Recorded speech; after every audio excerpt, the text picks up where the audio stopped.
Hello दोस्तों, श्री शिवाय नमस्तुभ्यम। आप सभी का स्वागत है आप सबकी अपने यूट्यूब चैनल में। आप लोगों को दशहरा की ढेर सारे शुभकामनाएं। तो चलिए आज जानेंगे कि आप सभी को बहुत ही महत्वपूर्ण जानकारी जो कि आप लोग जानेंगे और समझेंगे भी। ये है शारदीय नवरात्रि यानी कि कलश विसर्जन विधि। और कलश विसर्जन कब और कैसे करें, कलश विसर्जन का शुभ मुहूर्त आप लोग जरूर बने रहिएगा और वीडियो को लास्ट तक के देखिएगा। अगर आपने अखंड ज्योत जलाए हैं तो आपको ये वीडियो को साथ जरूर देखिएगा कि आपको बहुत ही महत्वपूर्ण होगी। तो वो जो है, सबसे पहले आपको अष्टमी और नवमी तिथि जो था तो वो आपको उदय तिथि की सही से तो वो 30 यानी कि 30 सितंबर का था। और एक जो है अक्टूबर का जो नवमी महानवमी पड़ी थी। तो आप लोगों को सभी कुछ पता है और कुछ ऐसे ही कुछ है। तो आपको पूजा के 9 दिनों के पूरे परिवार के प्राप्त हुए थे। तो आपको इसी कारण अष्टमी नवमी को लेकर कन्फ्यूजन थे। लेकिन आपको तो सब कुछ हमने कई वीडियो में बता ही रखी थी कि आप लोगों ऐसे नहीं करना है। और जब भी आप कलश विसर्जन करें तो आपको जो है यानी वीडियो को बिल्कुल लास्ट तक देखिए और बने रहिए, ताकि इनका विसर्जन करने का जो है वो अलग तरीका है। और इनको करने के साथ साथ आप लोगों को बहुत ज़्यादा लाभ भी मिलने वाला है। तो आप सभी को एक साथ चावल, जैसे कि अगर अक्षत भी बनाते रहते हैं तो उनको आपको कहीं फेंकनी भी नहीं है। और उनको आपको अपने ही घर के जैसे कंटर होता है उसी कंटरीला में डाल देना चाहिए। और जो अक्षत का थोड़ा मोड़ा और कुछ आप उठाकर उनको चाहो तो खीर बना कर भी खा सकते हो। तो उससे आपको जो मानसिक बीमारी होता है या कोई तरह की बातें रहता है वो चीज़ दूर होकर माता रानी की कृपा से शरीर में एक ऐसी कृपा उत्पन्न होती है जिस ऊर्जा से आपको जहाँ भी चले जाइए उस कार्य को करें और उस कार्य को सफल होता है। तो आपको एक बार बता दूं कि कभी भी थोड़ा सा चावल खाते हैं तो उसको पेट भर जाता है, इसका तृप्ति जल्दी मिलते हैं। तो आपके घर में कभी भी अन्न धन के कमी नहीं रहते हैं। तो आपका उत्तर माता रानी का श्रृंगार के सामान जरूर चढ़ाते हैं। श्रृंगार के सामान चढ़ाते समय आपको नदी में करते हैं या उन चावल को बहा देते हैं। तो नदी में बहाने से पहले आपको इन चीज़ को भी देखना चाहिए। और जो श्रृंगार के सामान भी अगर बहा देते हैं तो अगर आपके घर के जो शादीशुदा महिलाएं हैं उन्हें ही दे देना चाहिए। इससे यानी कि जल में नहीं जलाना यानी कि बहाना चाहिए या और कहीं वहाँ या नहीं फेंकनी चाहिए। और जो भी माता रानी के चढ़ा हुआ चीज़ है और श्रृंगार है तो तब तक आपको साक्षात माता काली भी उनके पति को ले जाने के लिए आते हैं। तो और उनको हाथ उठाते हैं तो उनको बाल भी बांका नहीं करता। उसमें अखंड सौभाग्यवती का वरदान दिया हुआ होता है। महिलाएं घर के साक्षात घर की लक्ष्मी होती है। और माता रानी विशेषकर ध्यान रखें। तो जो माता रानी का श्रृंगार का सामान चढ़ाया है, माता रानी की बहनों को जो अपने घर में जो कुछ भी चढ़ाए हैं तो उससे अधिकतर जोत की बचा हुआ जोत का तेल होता है, इसे क्या करते हैं नदी में विसर्जित कर देते हैं। सबसे बड़ी यही गलती है।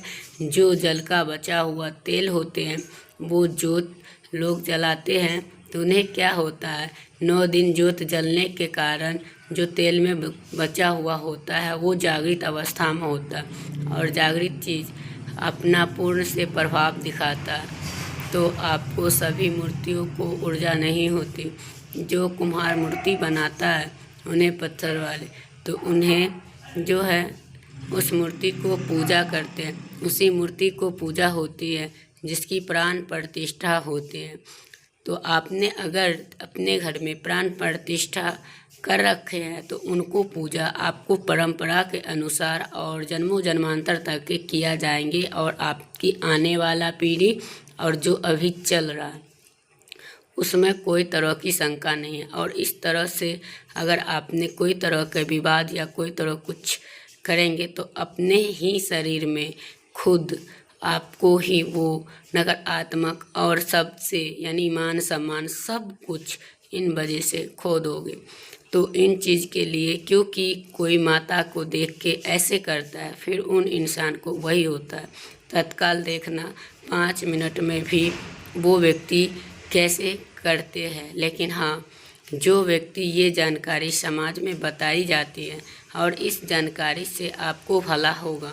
अगर आपने कोई ओझा और कोई कहीं जाते हैं कि बहुत सारे लोग ये भी करते हैं, जैसे जोत का तेल का कोई वैल्यू नहीं देता, लेकिन नहीं, जो जोत का तेल होता है 1 साल आपको बचा कर रखना है।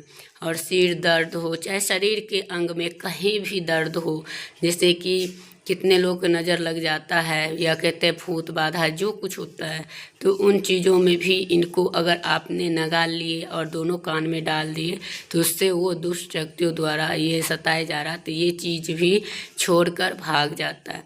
तो इन तेल को इतनी महत्व है और इनको साल भर तक के रखें, ना कि उनको फेंक दें या यानी जल में विसर्जित कर दें।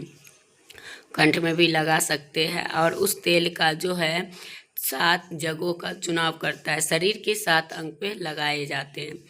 तो आपको जो शारीरिक पीड़ा होता है वो दूर हो जाता है, तो आपको ज़रूर से करना है। चलिए आपको आप बताते हैं, नवरात्रि में जो दीपक जलाते हैं या गोबर के यानी कि जैसे कि गोबर के घंटे जलाते हैं, तो वो उनका जो हवन करते हैं उनका भस्म का क्या करना चाहिए। उनका जलाने के बाद जो होती है वो भस्म होती है, भस्म के क्या करना चाहिए। तो भक्तों, भस्म को जो है उस भस्म का भी पूरे साल के लिए स्टोर कर लेना चाहिए और बटोर कर रखना चाहिए।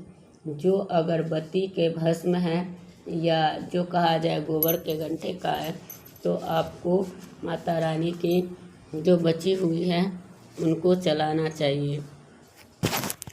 क्या आपको नदी में बहा देना चाहिए, ज़्यादा है तो बहा दीजिए और 1 साल के लिए स्टोर करके रखना है। और भस्म का भी आप अगर डेली अगर करते हैं, टीका लगाते हैं, और उसका फ़ायदा भी बताऊंगी। इससे पहले आप लोग ने जय माता दी नहीं लिखे हैं तो जय माता दी ज़रूर लिखिए, इससे हमें वीडियो बनाने का मोटिवेट मिलता है और आप सभी के पास इससे भी बढ़िया बढ़िया वीडियो लाने के कष्ट करते हैं। इससे आपको आनंदमय होता है। उसके भस्म होती है, क्या करना चाहिए कि जो अगरबत्ती का भस्म होते हैं पूरे 1 साल का होता है, तो आपको उससे थोड़ी थोड़ी दूर में खाने होती है। तो आपको आध्यात्मिक उन्नति हो, प्रगति हो, तो थोड़ी थोड़ी मात्रा में शुरू कर देते हैं। जो सोचने और समझने की क्षमता है इतना पावरफुल हो जाते हैं कि आसपास रहने वाले लोग जितना सोचते हैं उससे 1000 गुना सोच बढ़ जाते हैं। तो भक्तों, आपको जिस कार्य को करना है तो आपको तरक्की मिलना शुरू हो जाएगी। तो आपको ये करना, छोटे बच्चों को नज़र जल्दी लग जाते। जो अगरबत्ती के भस्म होते हैं वो 9 दिनों तक को भस्म जला के रखे। उस भस्म को थोड़ा सा तिलक उनके मस्तक पर लगाएं, या उनको जिस हिस्सा में दर्द हो रहा है, जैसे कि पेट में अचानक से दर्द हो रहा है, तो उस जगह पे भी और भस्म को रगड़ दीजिए अच्छी तरीके से। तो फिर देखिएगा कि पेट में और लगा हो या आपको कहीं भी शरीर के अंग में कहीं भी दर्द होता है तो वो दर्द हट जाता है। या सिर में भी हो रहा है तो सिर में लगा लीजिए, जहाँ पे हर प्रकार के दुख बाधाओं को दूर करती है, क्योंकि ये 9 दिन में सिद्ध हो जाता है और 9 माता की शक्तियाँ उसमें समर्पित होते हैं। तो इन वजह से आपको जो है वो आराम करते हैं। माँ तो माँ ही होती है, तो यही है। और वो कोई भी ऐसे खराब किस्मत रहते हैं उनको किस्मत को चमका देते हैं। तो वही है, और इस भस्म का भी बहुत ही महत्व है। अगर आप डेली रोज लगाते हैं तो ये अति उत्तम है। सोने पर सुहागा होंगे आपके लिए और आपके बच्चे के लिए, और उनको बच्चों को पढ़ने में भी उनकी क्षमता बढ़ जाएगी। और इस भस्म का तिलक आप शरीर पर लगा रहेगा, कोई आपका बाल बांका नहीं कर पाएगा। भक्तों, आपको यदि कोई व्यक्ति तंत्र विकार करता है या करने का प्रयास भी करता है तब भी नहीं लगता, क्योंकि हमारे चैनल का मकसद है कि जनहित और कल्याण करना। क्योंकि हम जब वीडियो डालते हैं तो आप सबका कल्याण के ही लिए करते हैं, तो इससे लोग आप जानते हैं, और जो स्थान पर नहीं रखते हैं इससे फ़ायदा नहीं मिलता। तो दोस्तों, जब दो ज्योत के बाती जागृत अवस्था में रहता है तो जो बाती को हमेशा अपने बाजू पर पहनना और बाजूबंद की तरह, तो उससे माता लड़की है तो इसे अपनी भुजा में पहनना चाहिए। क्यों पहनना चाहिए? क्योंकि ये कोई साधारण नहीं है, ये साक्षात माँ दुर्गा का आशीर्वाद होता है।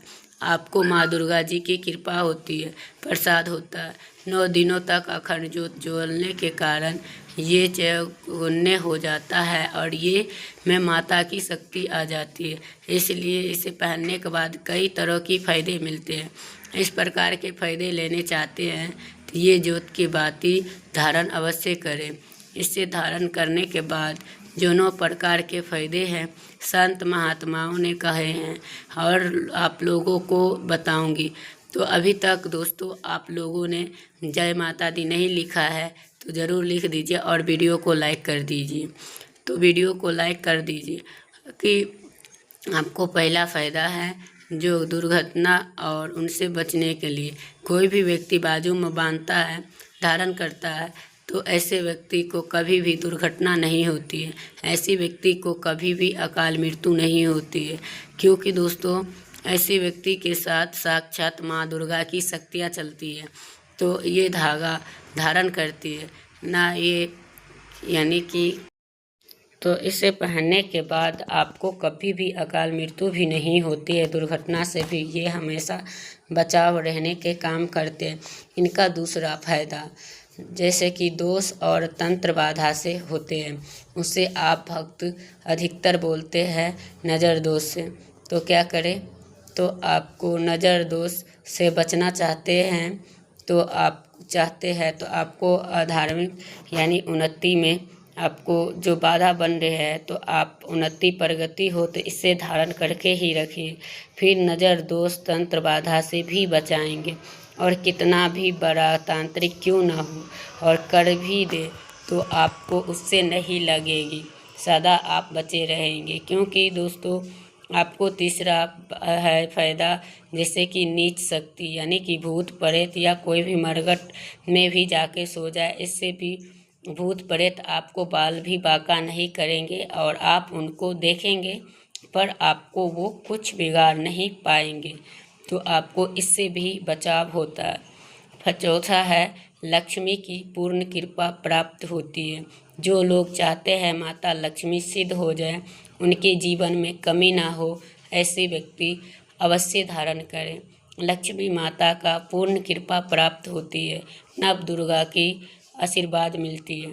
इसका अगला फायदा दैनिक और भौतिक सुखों को प्राप्ति होती है।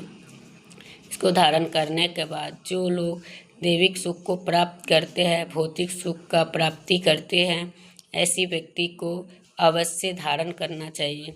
इसका छठा फायदा मनोवांछित फल मिलता है।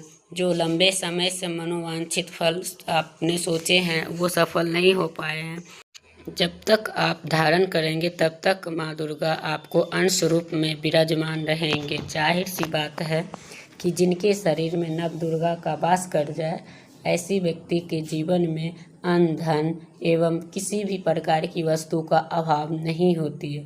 भक्तों, देवी के स्वरूप में किसी भी देवी की तुलना में महागौरी के पूजा करना शुरू कर दीजिए, जिसे कि शुरू करने से तत्काल ही प्रसन्न होती है। देवी का जो स्वरूप है वो है सिद्धिदात्री माँ। माँ दुर्गा का जो स्वरूप है सिद्धिदात्री माँ। तो आपको इन सभी देवी देवताओं को सिद्धि करने वाले और अर्थात मोक्ष को प्राप्ति करने वाली माँ को पूजा करने से आपको सभी प्रकार की सिद्धि प्राप्त होती है, सभी प्रकार के कामना पूरी होती है। तो दोस्तों वीडियो करूँगी यहीं पर एंड, फिर मिलते हैं एक नया वीडियो के साथ। तब तक के लिए श्री शिवाय नमस्तुभ्यं।